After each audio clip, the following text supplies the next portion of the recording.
отчасти поэтом можно назвать Гитлера. Вот.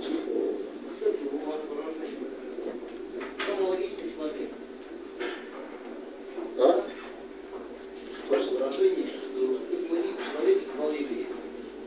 Какой человек? Я помню.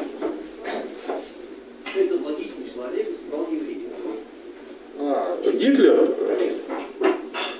Ну да.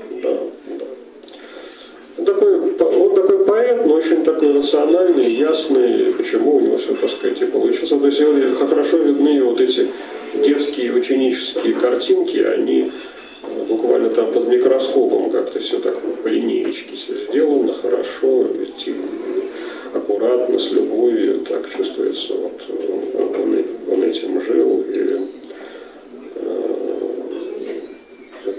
это противопоказано реальной политике, потому что политика – это искусство возможного, и настоящий политик – это человек, не который строит дом, а который живет в доме. И дом этот построили не люди, а он возник сам, как осиное гнездо,